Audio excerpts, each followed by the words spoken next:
The month that was, January 1981, longform. What did 1981 mean to you? In this month, we explore the important events that shaped January. The year opened with a milestone in Europe. On January 1st, Greece officially joined the European Economic Community. For a nation still finding its footing after years of dictatorship, joining the EEC symbolized a turn towards stability and a new role within the European project. But across the Atlantic, the eyes of the world were fixed on Washington.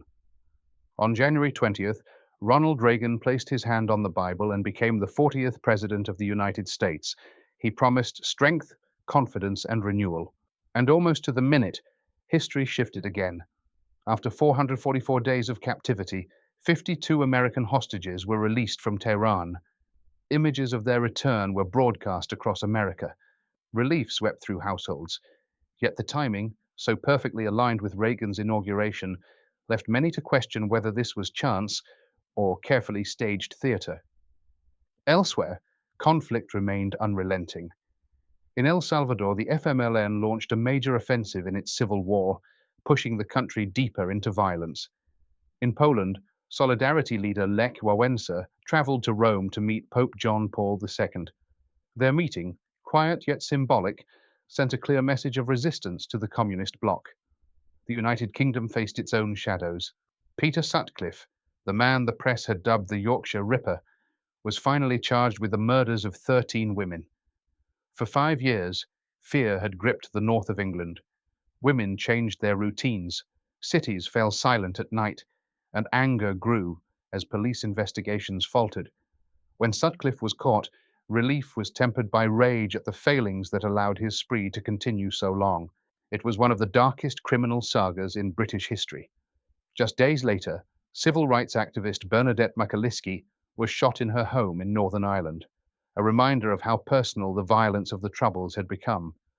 In London, the New Cross house fire took 10 young lives, most of them black teenagers at a birthday party. The slow response by authorities sparked fury, igniting protests that echoed the long struggle against racism in Britain. And at the end of the month, provisional IRA gunmen killed Sir Norman Strong and his son James in Armagh, stark proof that political killings were far from over. Nature delivered its own devastation. A 6.8 magnitude earthquake struck China's Sichuan province, killing 150 people and flattening villages. In South Africa, the town of Laingsburg was washed away by one of the Great Karoo's worst floods. Entire families vanished, and survivors spoke of walls of water cutting through the landscape without warning. And in Indonesia, the Tampomas II passenger ship caught fire and sank in the Java Sea. More than 500 lives were lost, making it one of the region's worst maritime disasters. Not every headline carried grief. In Northern Ireland, the first DeLorean DMC-12 rolled off the production line. Its stainless steel body and gull-wing doors promised a futuristic ride that just a few years later would become iconic on cinema screens. In the United States, television audiences were introduced to the glamour and scheming of Dynasty, a soap opera that would define 80s drama.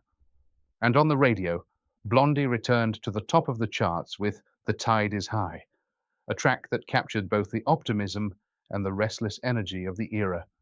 January 1981 was not a quiet month. It was a month of new beginnings and deep wounds, of symbolic gestures and devastating losses. And even in the first weeks of the year, history reminded the world that change does not wait. It arrives suddenly and without mercy, leaving its mark on lives across the globe.